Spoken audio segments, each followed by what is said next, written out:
दोस्तों एक बार फिर से स्वागत है आपका प्रजापति न्यूज में। राम मंदिर के निर्माण में आखिर ऐसा क्या मिला कि वैज्ञानिकों के होश उड़ गए? क्यों वैज्ञानिक भी राम मंदिर को चमत्कारी कहने पर मजबूर हो गए हैं? क्यों राम मंदिर के निर्माण को लेकर इतनी ज्यादा चर्चाएं हो रही है? दोस्तों, जैसा कि आप सभी जानते हैं, अयोध्या में राम जन्मभूमि पर राम मंदिर बनकर तैयार हो गया है, जिसका उद्घाटन होने वाला है। लेकिन जब ये मंदिर बन रहा था तो ऐसे कई सारे रहस्य सामने आए जिनके बारे में सुनकर पूरा देश हिला हुआ है। लोग विश्वास ही नहीं कर पा रहे हैं कि आखिर ये कैसे हो सकता है। तो क्या है राम मंदिर के पीछे का सच और क्यों इसे लेकर इतनी चर्चाएं हो रही है? आज मैं यानी आपका दोस्त विशाल प्रजापति आपको सब कुछ बताने वाला हूँ। बस मेरे साथ वीडियो में इसी तरह बने रहें। लेकिन हाँ, वीडियो शुरू करने से पहले एक छोटी सी रिक्वेस्ट है। वीडियो के नीचे रेड कलर का सब्सक्राइब बटन दिख रहा होगा, उस पर क्लिक करके सब्सक्राइब कर लें और साइड में बेल आइकॉन भी दिख रहा होगा, उस पर भी क्लिक कर लें ताकि आपको वीडियो मिले सबसे पहले। दोस्तों, कई सालों के इंतजार की घड़ियां खत्म हो चुकी हैं और राम मंदिर बनकर तैयार हो चुका है, जहां लोग 22 जनवरी का बेसब्री से इंतजार कर रहे हैं, क्योंकि इसी दिन अयोध्या के राम मंदिर का उद्घाटन होगा और फिर राम मंदिर के दरवाजे हमेशा के लिए भक्तों के लिए खोल दिए जाएंगे। अब मंदिर भले ही बनकर तैयार हो गया हो, लेकिन जब मंदिर बन रहा था तो ऐसी कई सारी चीजें सामने आ रही थी जिसे देखकर नासा के वैज्ञानिकों तक ने अपना सिर खुजाना शुरू कर दिया। दोस्तों, जब राम मंदिर के निर्माण का काम चल रहा था तब एक ड्राइंग तैयार करवाई गई और अमेरिका से एक विशिष्ट वैज्ञानिकों की टीम को बुलवाया गया ताकि वो इसका निरीक्षण करके सभी कमियों को दूर कर दे और राम मंदिर की शान में 4 चांद लगा दे।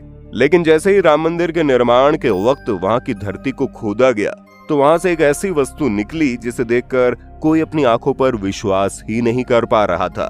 इसके बाद तुरंत एक कमेटी बनाई गई और आप चमत्कार देखिए, उस कमेटी के जितने भी मेंबर थे वो जांच के दौरान प्रभु श्री राम के भक्त बन गए।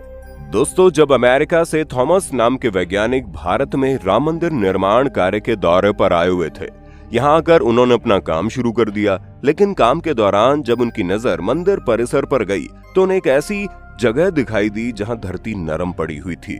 वो जगह आसपास की जमीन से बहुत अलग दिख रही थी।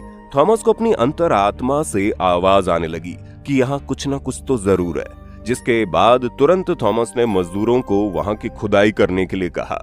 मजदूरों ने बिना कोई सवाल किए खुदाई शुरू कर दी और जैसे ही वहाँ खुदाई शुरू की गई, कुछ ही देर बाद उस जगह से पानी का प्रवाह शुरू हो गया। उस बहते हुए पानी को देख खुदाई करने वाले मजदूर परेशान हो गए, क्योंकि पानी के अंदर खुदाई करना नामुमकिन सा हो जाता है। लेकिन जब इस पानी का सर्वेक्षण किया गया तो पता चला ये पानी तो पास में बहती सरयू नदी का पानी है। वो लोग ये समझ नहीं पा रहे थे कि ये माता सरयू का आशीर्वाद है या उनकी नाराजगी। इस पानी ने सभी वैज्ञानिकों को एक गहरी सोच में डाल दिया। वो सोच में पड़ गए कि अगर ऐसे ही पानी निकलता रहा तो यहाँ पर भव्य मंदिर का निर्माण भला कैसे हो पाएगा, क्योंकि पानी वाली सतह पर मजबूत इमारत बनाना कोई मजाक की बात नहीं है।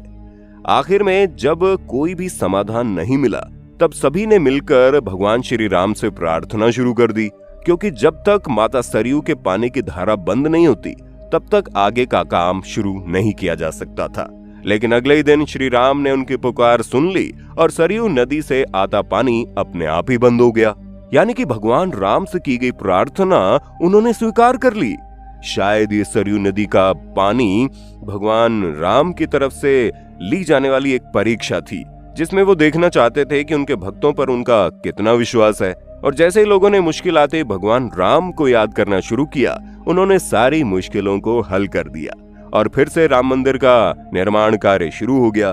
जिसके बाद ये काम इस कदर चला कि अब ये अपने अंतिम छोर पर पहुंच गया है। मंदिर पूरी तरह से बनकर तैयार हो गया है और सभी को इसके उद्घाटन का बेसब्री से इंतजार है, क्योंकि 22 जनवरी को यहाँ पर भगवान श्री राम की प्राण प्रतिष्ठा की जाएगी।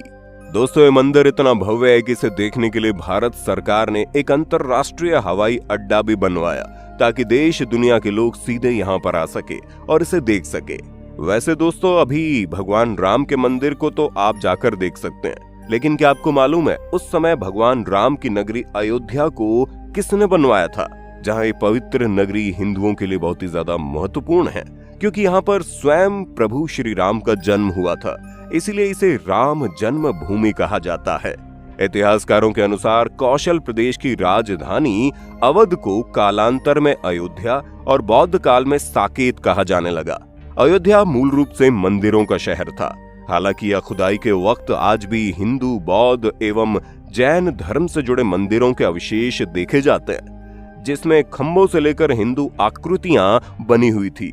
यहाँ तक कि वाल्मीकि रामायण में अयोध्या नगरी के होने का वर्णन साफ साफ मिलता है। कहा जाता है भगवान श्री राम के जल समाधि लेने के पश्चात अयोध्या कुछ काल के लिए उजड़ सी गई थी, लेकिन उनकी जन्मभूमि पर बना महल वैसे के वैसा ही था।